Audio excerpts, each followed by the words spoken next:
ये तीनों प्रकार के जो ताप हैं वह भगवान श्री राम जी के समय में किसी भी व्यक्ति को नहीं लगते थे। किसी को भी शारीरिक कष्ट था ही नहीं। बीमारी क्या होती है कोई जानता ही नहीं। और आंधी तूफान सूखा अकाल ये भी उस समय में नहीं आते थे।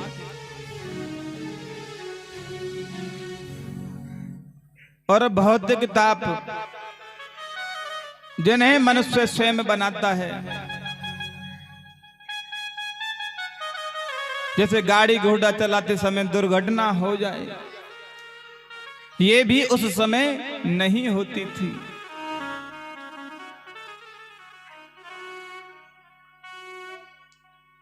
तन मन धन तीनों से ही किसी को किसी भी प्रकार का कष्ट नहीं होता था। तभी तो कहते हैं कई लोग राम राज्य हो रहे हैं भैया, यहां तो दूध की नदियां बह रही हैं, सब प्रकार से मंगल ही मंगल है इनका।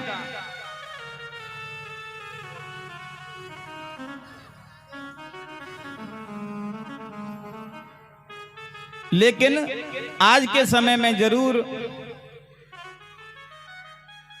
कष्ट होता है। कोई तन दुखी, कोई मन दुखी, कोई धन बिन रहते उदास, और थोड़े थोड़े सब दुखी और सुखी राम के दास। जो भगवान के भक्त हैं केवल वही सुखी हैं इस समय, क्योंकि शारीरिक कष्ट हर किसी को है।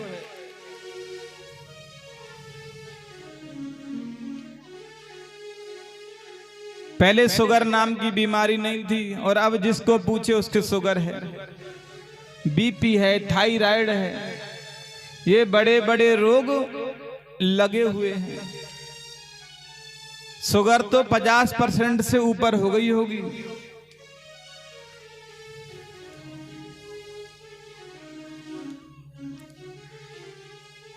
और कोई मन से दुखी है। मन से बोले तो कोई किसी का बेटा बात नहीं मानता, किसी की बहू बात नहीं मानती, किसी के नौकर बात नहीं मानते।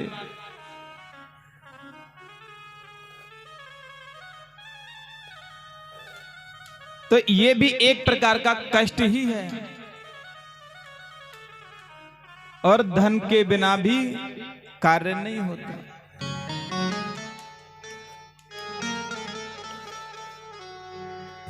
धन के बिना भी दुखी हैं, क्योंकि नीति का श्लोक कहता है धनात् धर्मम ततः सुखम।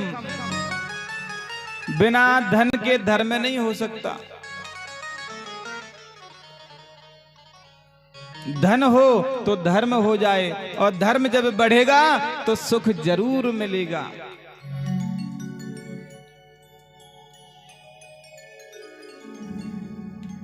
इसलिए बताया है जिस व्यक्ति से जितना हो उतना धन दान भी करना चाहिए। अधिक धन होगा बुद्धि विकृत होगी, क्योंकि धन किसी के पास में रुकता नहीं है।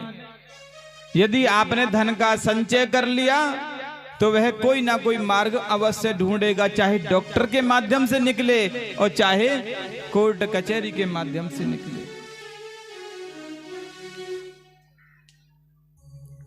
और जिन लोगों पे नहीं है वे बिना धन के भी दुखी हैं। तो सुखी कौन है संसार में? कबीरा सब जग निर्धना, धनवंता नहीं कोई, धनवंता सो ही जानिए, जाको राम नाम धन हो। कबीरदास जी कहते हैं धन केवल एक ही है। कौन सा? राम नाम रूपी जो धन है वही साथ जाने वाला है। यहां का धन यही काम आएगा। जैसे हमारे यहां का जो धन है अमेरिका में नहीं चलता। चलता है क्या? डॉलर चलता है वहां। यूरोप में यूरो चलता है, हमारे यहाँ का धन केवल हमारे ही देश में चलता है। पास में जो देश है ना नेपाल, वहां भी नहीं चलता। जब हमारा धन हमारी ही धरती पर दूसरे देश में नहीं चलता तो फिर भगवान के यहाँ कैसे चलेगा? नहीं चलेगा ना। क्योंकि आपको जिस देश में रहना है वहां की करेंसी लेनी पड़ेगी, वहीं का धन आपको लेना पड़ेगा। सज धज कर जिस दिन मौत की हो,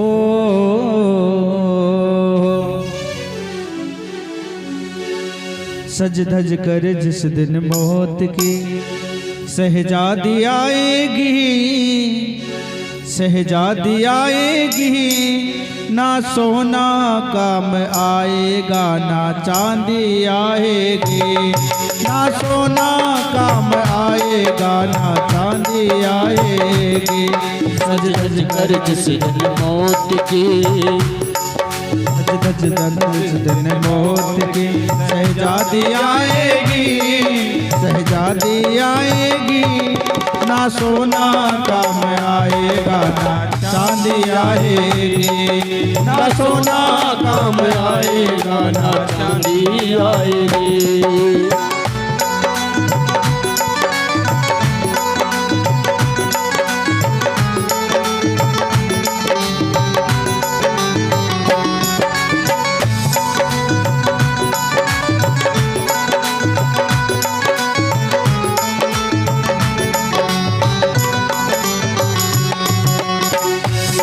यद छोटा है कितने बड़े अरमान है तेरे, अरमान है तेरे, माटी का तो सोने के सब सामान है तेरे। यद छोटा है कितने बड़े अरमान है तेरे, अरमान है तेरे, माटी का तो सोने के सब सामान है तेरे। माटी के गाया माटी में ओ, माटी के गाया माटी में एक दिन मिल जाएगी, एक दिन मिल जाएगी, ना सोना काम आएगा ना चांदी आएगी, ना सोना काम आएगा ना चांदी आएगी।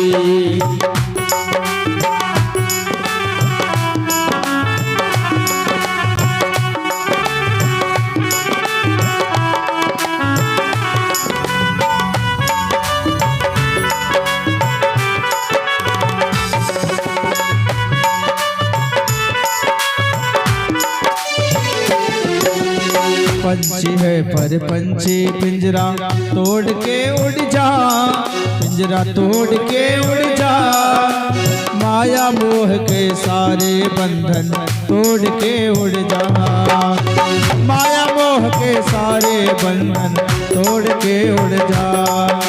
क्यों? दिल की हर धड़कन में हो, दिल की हर धड़कन में मौत जब गुनगुनाएगी, जब गुनगुनाएगी, ना सोना काम आएगा ना चांदी आएगी, ना सोना काम आएगा ना चांदी आएगी।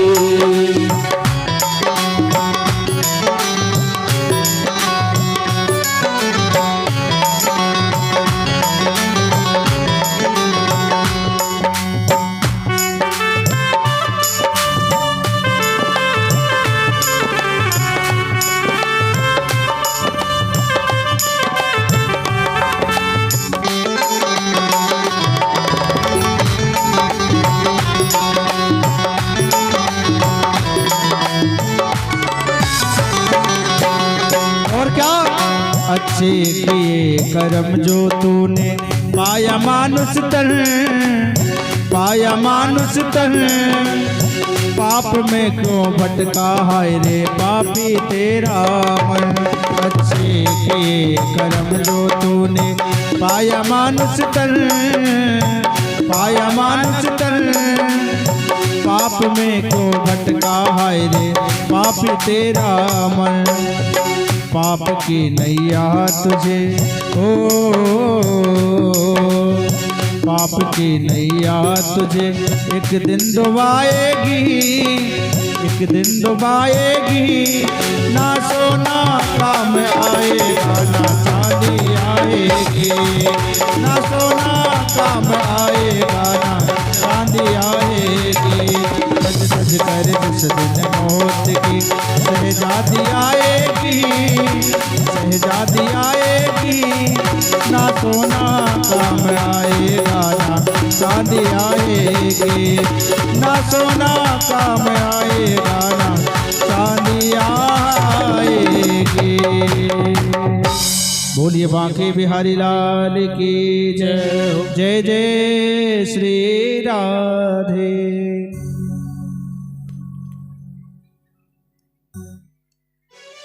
तो काम क्या आने वाला है? राम नाम का जो धन है वही हमारे काम आने वाला है। क्योंकि यदि इसी धरती पर रहना है, भारत देश में रहना है, तो यहाँ की करेंसी, यहाँ का धन हमें जरूरी है। वैसे ही भगवान के यहाँ जाएंगे तो भगवान का धन ही काम आने वाला है। केवल राम नाम का जो धन आपने संग्रहित किया है वही काम आने वाला है। यहां का तो यही रह जाएगा। क्या कोई ले गया है यहां से आज तक? नहीं ले गया। एक सेठ जी थे, दानचंद उनका नाम था दानचंद, लेकिन कभी भी एक धेला भी दान नहीं किया।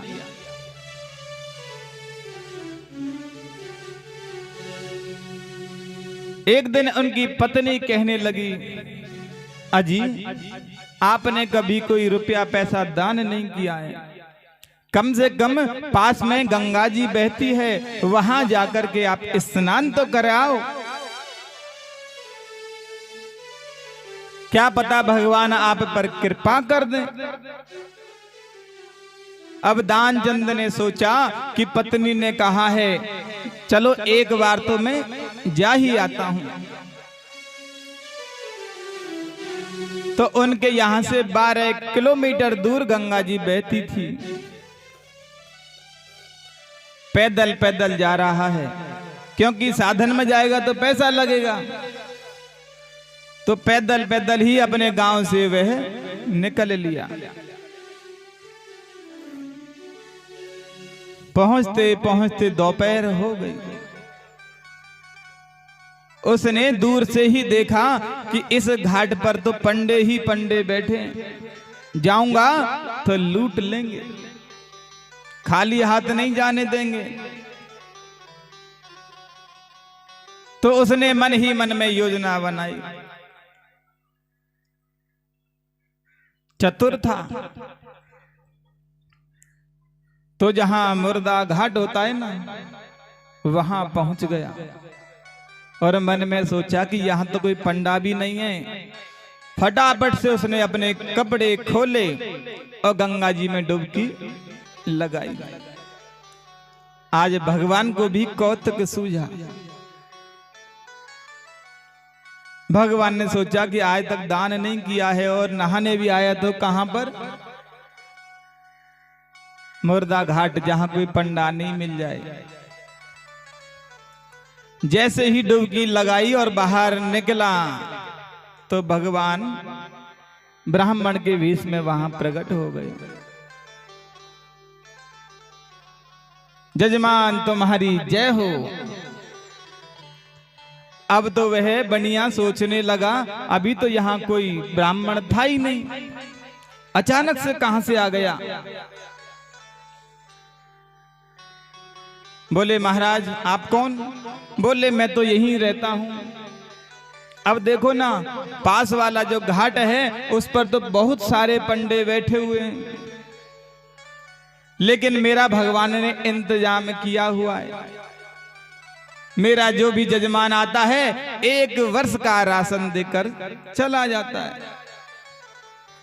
ओहो, आज तो मेरे भाग्य उदय हो गए, आप आए हैं। अब बनिया मन ही मन सोचने लगा 1 वर्ष का राशन। मैं तो सोच रहा था कि यहां कोई पंडा मिलेगा नहीं। बोले महाराज हमसे तो नहीं होगा आपका राशन 1 वर्ष का। बोले कोई बात नहीं यजमान, अब ऐसा तो है नहीं कि हम जितना मांगे उतना आप दोगे, ये तो श्रद्धा का विषय है। मन करे जितना दान करो। 1 वर्ष का नहीं दे सकते, 6 महीने का दो, 6 महीने का नहीं दे सकते, 1 महीने का दो, लेकिन यजमान देना तो पड़ेगा ना, नहीं तो हम आपको बाहर नहीं निकलने देंगे। अब सेठ जी असमंजस में पड़ गए, क्या करें। सेठ जी ने योजना बनाई, कहने लगे हे ब्राह्मण देव, मैं आपको राशन तो नहीं दे सकता लेकिन आपको दूंगा जरूर। बोले ठीक है, बताओ क्या देना चाहते हो। बोले महाराज अभी तो मैं पैसा लेके आया नहीं, मैं आपको 1 धेला दूंगा और वो भी उधार, क्योंकि योजना अच्छी थी। 1 धेले के लिए ब्राह्मण इतनी दूर तो आने वाला है नहीं। ठीक है यजमान। दानचंद ने कपड़े पहने और वहां से अपने गांव की ओर चल दिया। गांव पहुंचते पहुंचते शाम हो गई। थका हारा था जो जाकर के लेट गया, और भगवान तो अंतर्यामी थे। गए, दरवाजा खटखटाया, पत्नी बाहर आई। पत्नी पूछने लगी आप कौन हैं ब्राह्मण देव, कहां से आए हैं। बोले हमें सेठ जी से काम है, वे उधार करके आए थे, उनसे पैसे लेने आए हैं। सेठानी ने जाके सेठ जी से कहा कि सेठ जी कोई पंडा आए हैं और आप उधार करके आए हो। सेठ जी सोचने लगे 1 पैसे के लिए ब्राह्मण यहां आ गया। एक काम कर, ऐसे कह दे थके हारे आए थे जो बीमार हो गए हैं, शायद चला जाए। पत्नी बाहर आई, कहने लगी हे महाराज उनकी तबीयत थोड़ी बिगड़ गई, स्वास्थ्य नरम हो गया, जो आराम कर रहे हैं। अरे राम राम राम, यजमान की तबीयत खराब हो गई। कोई बात नहीं, जब तक हमारे यजमान स्वस्थ नहीं हो जाएंगे हम तब तक यहां से नहीं जाएंगे। देवी हमारे भोजन का प्रबंध आप कर दो। सेठानी मन ही मन सोचने लगी 1 पैसा सेठ जी दे नहीं रहे और ये पंडित जी यहां पर जमने वाले हैं। अंदर जाके सूचना दी कि ब्राह्मण तो ऐसे ऐसे बोल रहा है कि जब तक सेठ जी स्वस्थ नहीं होंगे हम कैसे जा सकते हैं। तो सेठ जी ने कहा ऐसे कह दे वह तो चल बसे, मर गए। बाहर आई, क्योंकि सेठ जी को योग क्रिया आती थी, उन्होंने श्वास को बंद कर लिया। श्वास को बंद करके बिस्तर पर पड़े हुए हैं सेठ जी। बाहर आई है, रोता हुआ चेहरा बना लिया, कहने लगी महाराज क्या बताऊं, अभी अभी चल बसे हमारे पतिदेव। ओहो ये तो बहुत बुरा हुआ। और देवी तुम भी घर में अकेली हो, रात्रि का समय है, पूरे गांव को कैसे खबर पहुंचाओगी। हम खबर किए देते हैं। जब तक सेठ जी का 12-13 दिन पूरा नहीं हो जाता हम नहीं जा सकते। भगवान ने तो अनेक रूप धारण किए और पूरे नगर में खबर पहुंचा दी कि सेठ जी खत्म हो गए हैं। लोगों का आना जाना शुरू हो गया। घर पहुंचे तो क्या देखते हैं, सेठ जी अपने बिस्तर में लेटे हुए हैं, श्वास रोक करके। अब साधारण व्यक्ति नहीं समझ सकता, क्यों? क्योंकि उनकी सांस लेने की जो शक्ति है वह भगवान में लीन हो गई, श्वास रोक के पड़े हैं। अब तो रोए जाए वो, पत्नी रो रही है और लोग वाक कहने लगे, देवी अरे बहन क्यों रोती हो, जाने वाला तो गया। कहने लगी, अरे मरे नहीं है, और रोती जाए और कहती जाए मरे नहीं हैं। तो एक सज्जन कहने लगे, देवी ये तो मोह का बंधन है, जाने वाला तो गया। पर सेठ जी आंखें नहीं खोलते, श्वास रोक के पड़े। गांव वालों ने मिलकर के ठटरी बांध दी सेठ जी की, लेकिन फिर भी श्वास नहीं छोड़ी। अब ले जाने की तैयारी हो गई। शमशान में ले गए हैं, लेकिन सेठ जी ने अपनी सांस नहीं छोड़ी। भगवान खुद स्वयं थोड़े ढीले पड़े और सेठ जी के कान में जाके कहने लगे, अरे सेठ जी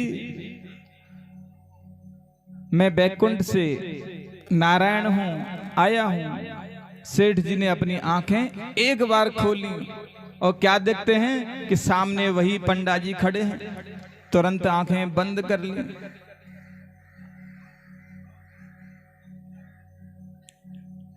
तुरंत अपनी आंखें बंद कर ली, क्योंकि अगर लोगों को पता चल गया तो एक धेला देना पड़ेगा।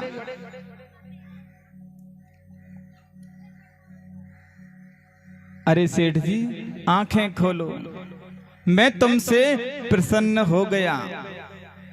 तुम तो बहुत बड़े कंजूस हो, देने के नाम पर मर भी गए। बताओ क्या चाहते हो, जो मांगना चाहते हो मांग लो। तो सेठ जी ने कहा, महाराज मुझे कुछ भी नहीं मांगना, जो आपने एक धेला लिया है ना मुझसे, उसको छोड़ दो। बोले, धन्य हो सेठ जी, एक धेले के लिए तुम मर गए, मैं तुझे छोड़ देता हूं। तो कहने का भाव, नाम तो दान चंद, लेकिन एक पैसा दान नहीं करता, क्योंकि दान कर दे तो खजाना कम हो जाएगा।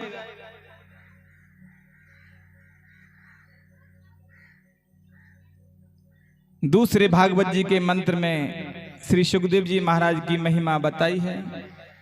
यम प्रव्रजन्तमनुपेतमपेत कृत्यम द्वैपायनो विरह कातरया जुहाव पुत्रेति तन्मे दया तरवोभिनेदो तम सर्वभूत हृदयम मुनिमानतोस्मि।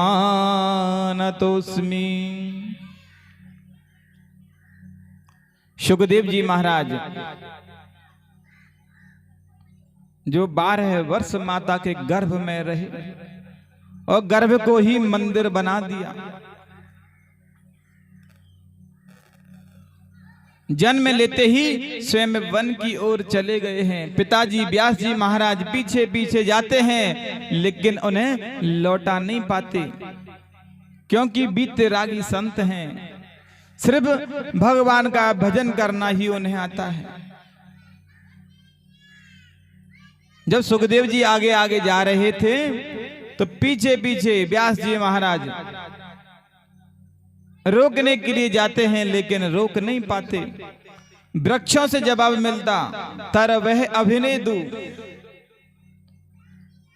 कि ये लौटने वाले नहीं हैं, आप जाओ।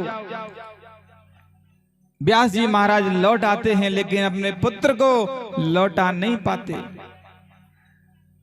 पुत्र वन की ओर चले जाते हैं। ऐसे वीतरागी संत हैं। जैसे आज हम भागवत कथा श्रवण करने के लिए यहाँ एकत्रित हुए हैं, वैसे ही पुराणों की कथा के लिए जो दिव्य स्थान है वह नैमिषारण्य तीर्थ है। कौन कौन गया है नैमिषारण्य? कोई भी नहीं गए।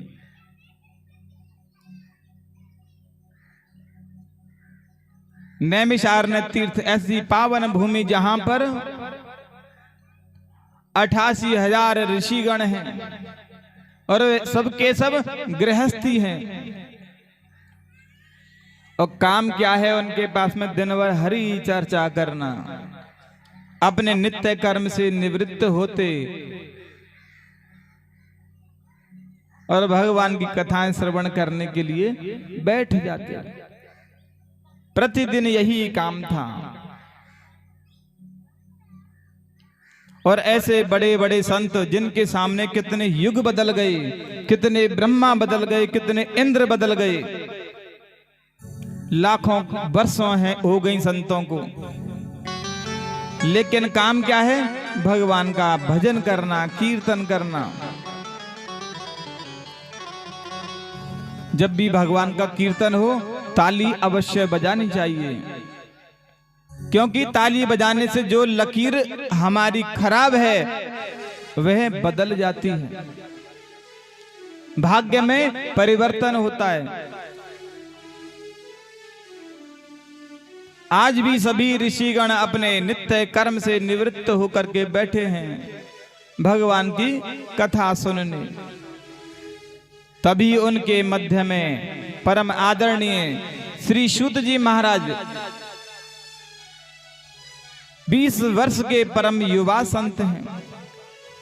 और मध्य में जैसे ही प्रवेश किया सभी ऋषि खड़े हो गए, स्वागत करते हैं, सत्कार करते हैं।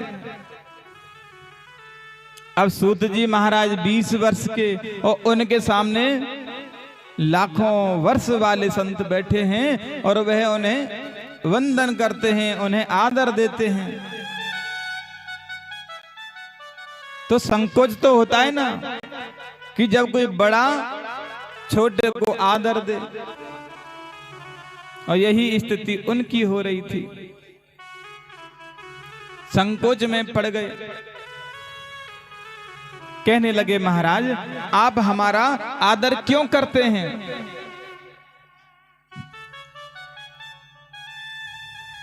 तो ऋषि कहने लगे धन वृद्धा बल वृद्धा आयु वृद्धा तथैव च ते सर्वेपि ज्ञान वृद्धाश्च किंकरा शिष्य किंकरा।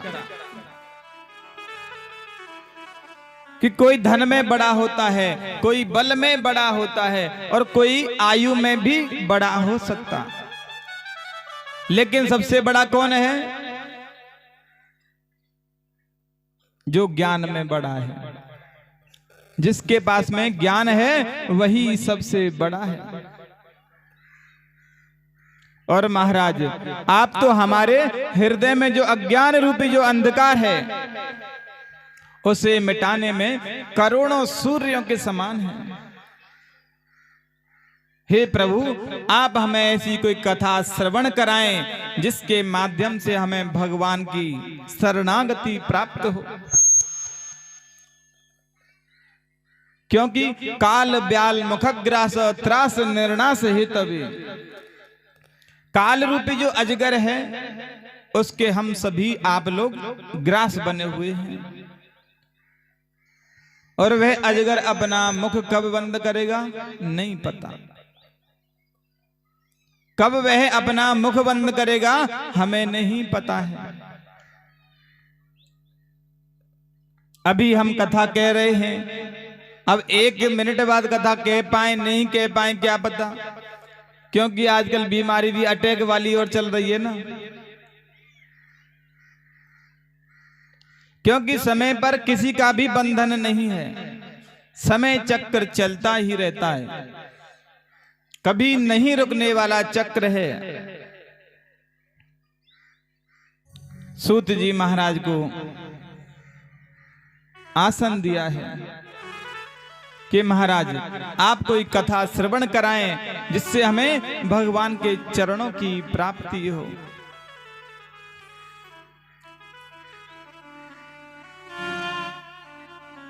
सूत जी महाराज 20 वर्ष के हैं और सभी उनका आदर करते क्यों? केवल ज्ञान की वजह से। और जिसके पास में ज्ञान रूपी भंडार है उसका सभी जगह आदर होता है।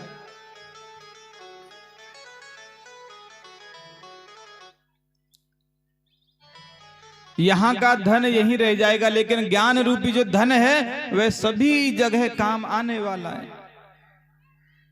चाहे हम किसी भी देश में चले जाएं, यदि हमने पढ़ाई की हुई है तो हम किसी भी देश में जाके रह सकते हैं, बात कर सकते हैं। तो साधन भी क्या मांगा? कृष्ण प्राप्ति कर्म साधनम तद वदाधुना, कि भगवान के चरणों की प्राप्ति हो।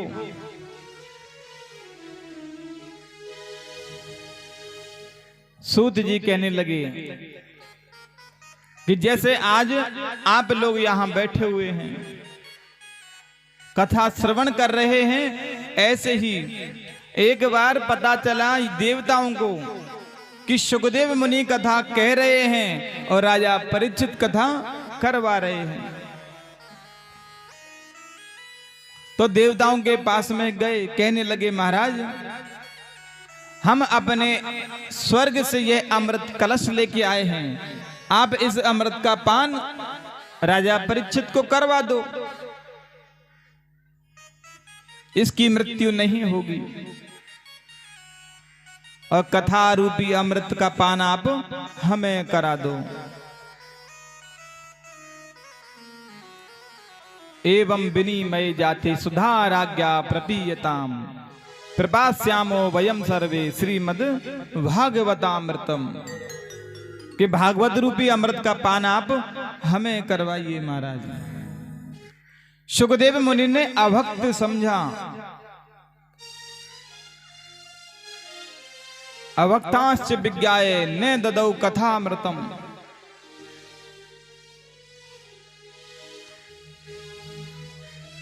देवताओं को अभक्त समझा, उन्हें भागवत कथा का पान नहीं करवाया। अब देवता लोग दौड़े दौड़े ब्रह्मा जी के पास में गए, बोले महाराज सुखदेव मुनि ने हमें भागवत कथा श्रवण नहीं कराई, हम अमृत कलश लेके गए थे कि राजा की जान बच जाएगी। तो उन्होंने कहा कि एक कांच की मणि, कांच का टुकड़ा कोई मणि की हीरे की बराबरी कर सकता है क्या? बोले नहीं कर सकता। क्वे कांच है क्वे मणिर महान, कहां तो यह मणि और कहां अमृत कांच का टुकड़ा, वह दोनों बराबरी कैसे कर सकते हैं?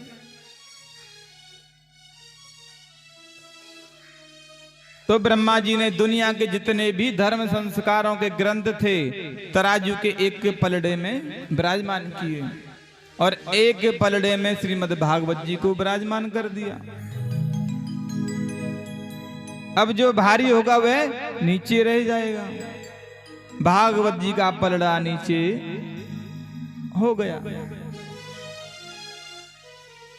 तो ब्रह्मा जी ने कहा यह भागवत कोई पोथी नहीं, कोई किताब नहीं है, यह साक्षात भगवान गोविंद हैं।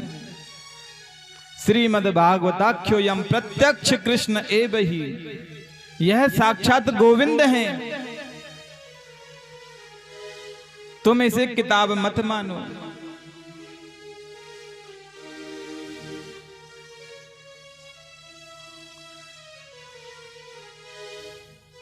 यह कोई किताब नहीं है, यह भगवान गोविंद हैं। लेकिन इसका सबसे पहले पान करवाया ब्रह्मा जी ने नारद मुनि को।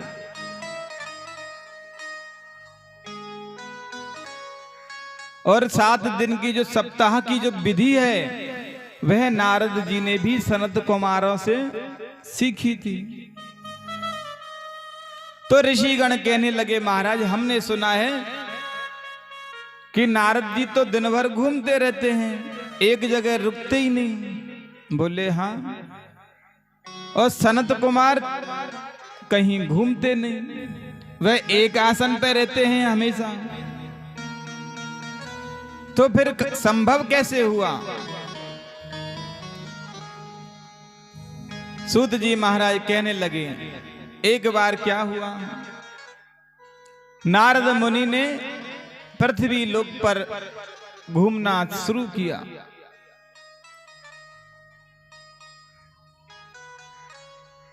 पृथ्वी लोक पर आए और यहां पर घूमते हैं। हरि क्षेत्र, कुरुक्षेत्र, प्रयागराज, इलाहाबाद, सभी जगह भ्रमण किया उन्होंने, लेकिन मन में शांति उन्हें नहीं मिली। क्योंकि यहां भी तो झूठ बहुत बोलते हैं ना लोग।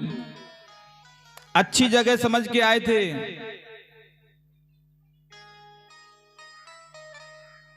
अहम तु पृथ्वी या तो ज्ञात्वा सर्वोत्तमामिति पुष्करम च प्रयागम च काशीम गोदा वरीम तथा। लेकिन मन में शांति नहीं मिली। श्रीधाम वृंदावन पहुंचे और वहां जब पहुंचे तो क्या देखते हैं, एक किशोरी युवती, उसके पास में दो वृद्ध पुरुष लेटे हुए हैं।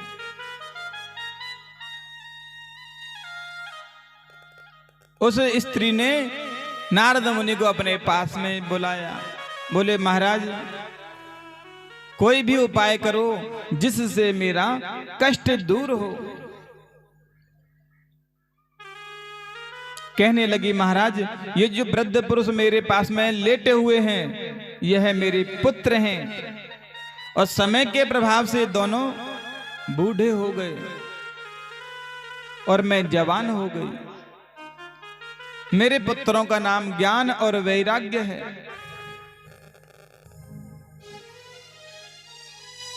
और मेरा नाम भक्ति है। तो नारद मुनि ने उनके कष्ट को दूर करने के लिए अनेक प्रकार के प्रयत्न किए। वेद, वेदांत, यज्ञ, हवन, अनुष्ठान सब कर लिया, लेकिन कष्ट दूर नहीं हुआ। आकाशवाणी हुई कि सत्कर्म करो। अब नारद जी सत्कर्म ढूंढने जाते हैं। नारद जी तीव्र गति से बद्रीनाथ धाम की ओर से गुजर रहे थे।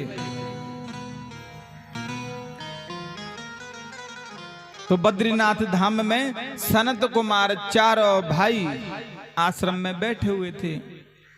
उन्होंने तीव्र गति से जाते हुए नारद जी को देखा। पूछने लगे कथम ब्रह्मन दीन, हे ब्राह्मण देव कहां जा रहे हो? इतनी तीव्र गति में आप कहां जा रहे हो? क्या कष्ट है आपको? कथम ब्रह्मन दीन मुखे कुतश्चिंता तुरो भवान त्वरितम गम्यते कुत्र कुतश्चा गमनम तब। हे ब्राह्मण देव बताओ। नारद मुनि गए चरणों में प्रणाम किया। बोले महाराज क्या बताऊं, मैं पृथ्वी पर गया लेकिन मैंने एक कौतुक देखा है, आश्चर्य देखा। एक युवती के पास में दो वृद्ध पुरुष लेटे हुए। मैंने वेद वेदांतों का पाठ किया लेकिन उनका कष्ट दूर नहीं हुआ। तो सनत कुमारों ने कहा उनके कष्ट को यदि दूर करना चाहते हो तो आप भागवत कथा कीजिए। तो नारद मुनि ने कहा महाराज मैंने वेद, वेदांत, उपनिषद सभी शास्त्रों का पाठ किया, यज्ञ किए, जप किए। जब उनसे कुछ नहीं हुआ तो केवल भागवत जी से क्या होगा?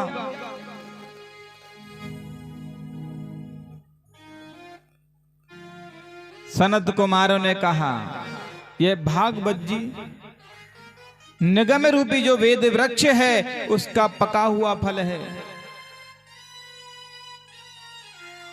निगम कल्प तरोर गलितम फलम सुख मुखात अमृत द्रव्य संयुतम।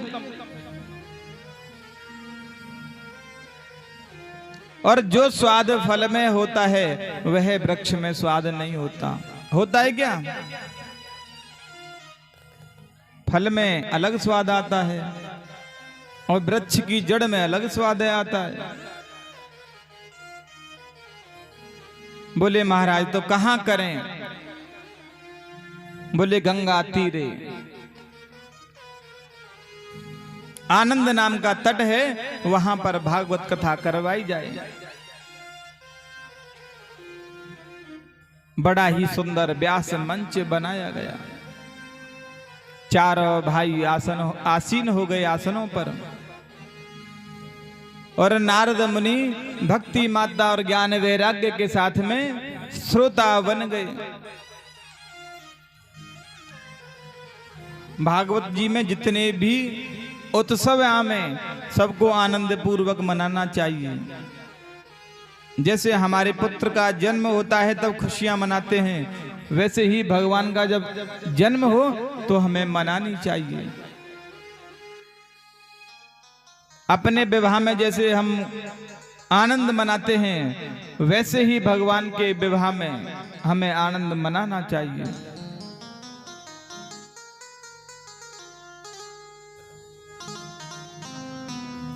इसके नियम हैं।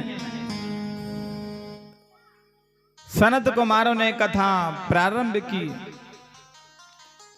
और नारद मुनि मुख्य श्रोता बन गए हैं।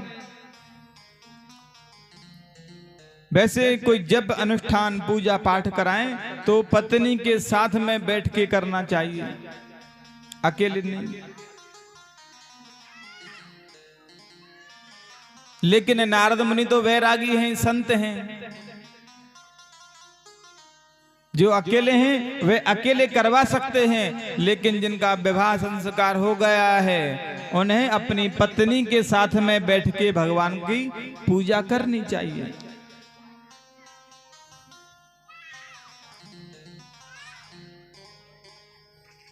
सनत कुमारों ने कथा कहना प्रारंभ किया।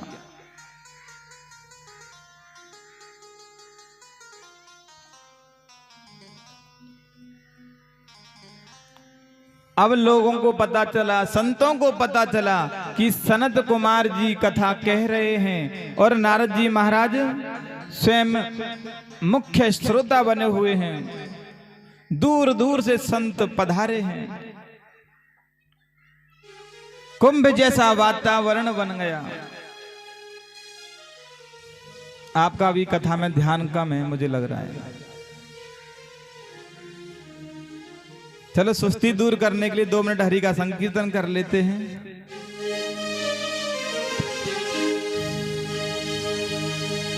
घरियों ने आंगन है ब्रज धाम राधा रानी को, के घरियों ने आंगन है ब्रज धाम राधा रानी को। और मीठी मीठी तालियों से बगैर तो कहिया क्या के बंसी बारो बनो गुलाम राधा रानी को। के बंसी बारो बनो गुलाम राधा रानी को। राधा रानी को बसामा प्यारी को। राधा रानी को बसामा प्यारी को। के बंसी बारो बनो गुलाम राधा रानी को।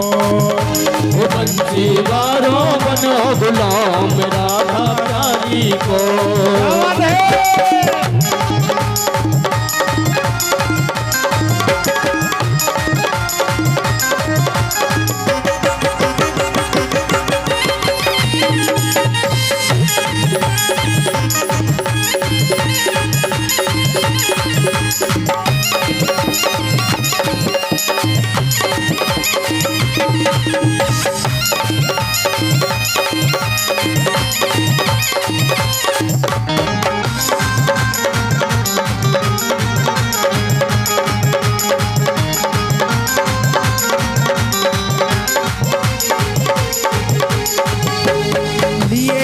बचन गोलोक धाम में मैं ना बोलूं बेना।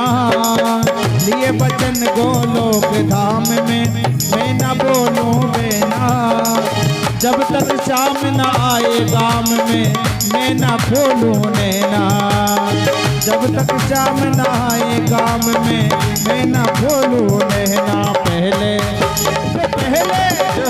पहले धरो धरा पे पाँव राधा रानी को के बंसी वारो बनो गुलाम राधा रानी को। राधा रानी को बचा माँ प्यारी को। राधा रानी को बचा माँ प्यारी को के बंसी वारो मोहन प्यारो बनो गुलाम राधा रानी को। मुरली वारो बनो गुलाम राधा प्यारी को। देखिए ये वही भक्त का पहले वाले, आज से 3 साल पहले वाले वही भक्त क्या। तो पहले भक्त तो तालियां बजाते थे, अब की बार तो कोई तालियां भी नहीं बजा रहा है। तालियों से मगर तो कहना क्या के बंसी बारो बनो गुलाम राधा रानी को। के बंसी बारो बनो गुलाम राधा प्यारी को।